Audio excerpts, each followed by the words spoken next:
संदीप ने अपनी माँ के कहने पर गांव में शादी कर ली थी। लड़की का नाम था सुनीता।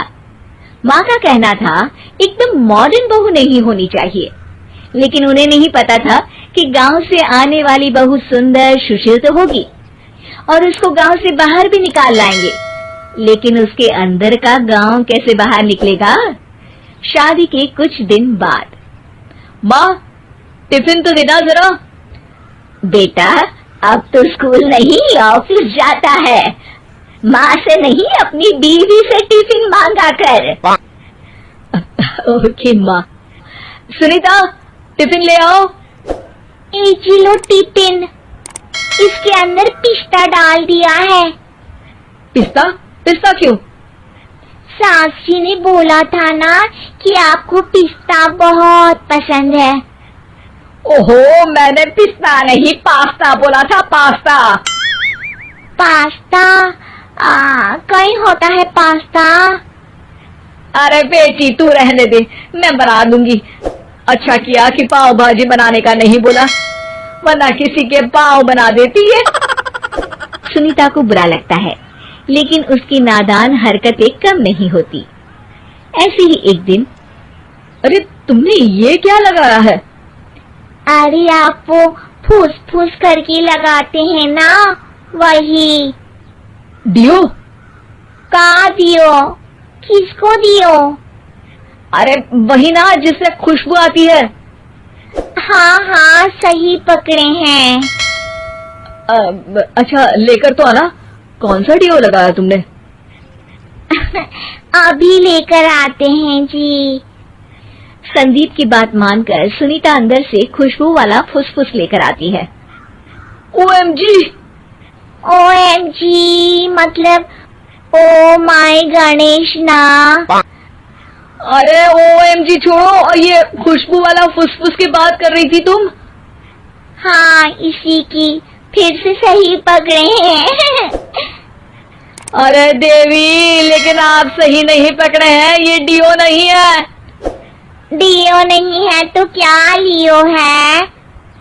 अरे ये रूम फ्रेशनर है, जिसको कमरे में छिड़कते हैं, खुद पर नहीं।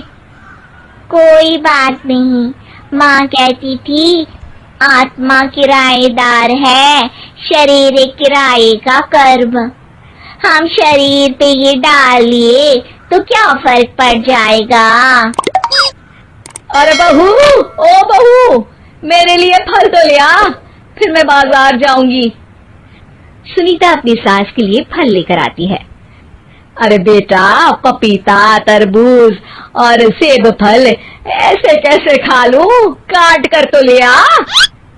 माँ जी, मेरे गांव में तो खेत से उठा के सीधा खा लेते हैं। अरे ये तेरा गांव नहीं है ना। अरे संदीप, तू ही कुछ समझा देना इसको बेटा। मैं कैसे समझाऊं माँ, ये तो माइक्रोवेव को भी भट्टी बोलती है। कल मैंने बोला हाय कैसी हो, तो बोलती है किसी को हाय नहीं लगानी चाहिए। अरे सुनीता, तेरा क्या होगा? अभी तो कैसे बताऊं माँ जी, अभी हम कुछ करेंगे फिर पता चलेगा क्या होगा, लड़का या लड़की। हे भगवान, कहाँ से आ गई है? रामपुर से जी, आप ही तो लेकर आए थे मुझे। अरे मुझे माफ कर दो। पहले कोई गलती तो करिए जी, आपकी तो सारी गलती माफ कर देंगे हम। हाँ अरे बहू, मेरी बात सुन, फल यानी कि फ्रूट जब भी लाए ना तो काट कर लाना, ठीक है? जी ठीक है माँ जी, फल यानी फ्रूट यानी काट के लाऊंगी। सुनीता रोज ही कोई ऐसी हरकत कर देती जिसकी वजह से उसे घर में दो बातें सुननी पड़ती। एक दिन, माँ मेरे बॉस घर पर आने वाले हैं शाम को, उनका बर्थडे है, फैमिली साथ नहीं रहती उनके, तो यही पार्टी कर लेंगे। उनको अच्छा लगा तो शायद मेरा प्रमोशन भी हो जाएगा। मैं ना फ्रूट केक लाकर फ्रिज में रख दूंगी और तेरे साथ आज खाना मैं बनाऊंगी, ताकि जब साहब आए तो खाने में कोई गड़बड़ ना हो। शाम को जब सारी तैयारियां हो जाती है, संदीप के साथ बड़े साहब भी घर आते हैं। आप फ्रूट केक तो ले आना बहू, फिर खाना खाएंगे। अरे इस सब की क्या जरूरत थी, आपने बुलाया वही काफी है। सर, आपका परिवार शहर में नहीं है तो हम ही आपके परिवार जैसे हैं सर। इतने में ही सुनीता फ्रूट केक लेकर आती है और बड़े साहब की टेबल पर रख देती है, और जैसे ही केक के ऊपर का बॉक्स हटाती है, ओह, ये क्या है? केक तो कटा हुआ है, मैं तो ऐसा नहीं लाई थी। आप मुझे शाबाशी दे सकती है माँ जी, मैंने ही केक काट दिया।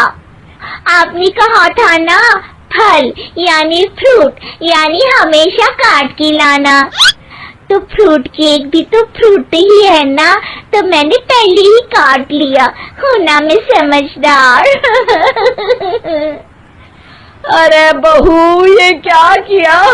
केक हमेशा वही काटता है जिसका जन्मदिन होता है। तुझे एक बात भी समझ नहीं आती, एक नंबर की बेवकूफ है। पूरा माहौल बिगड़ चुका था। संदीप को लगने लगा था कि साहब उसे प्रमोशन तो दूर की बात है, कहीं डिमोशन ना दे दे, लेकिन साहब बीच में ही बोल पड़ते हैं। अरे कोई बात नहीं, ये इनकी बेवकूफी नहीं है, इनका भोलापन है। बेटा आप कहाँ से हो? रामपुर गांव से। अरे वाह, गांव से? फिर तो आपके गांव में ताजे फल और सब्जियां मिलते होंगे। हाँ, सही पकड़े हैं, हम तो काटते भी नहीं, सीधा खा लेते हैं।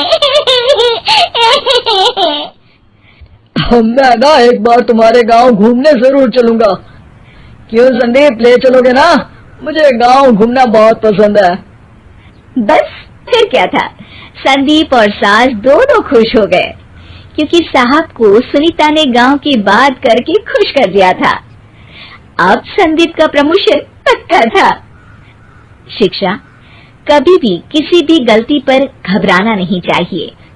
हो सकता है कि उस गलती की वजह से आगे बड़ा फायदा हो जाए।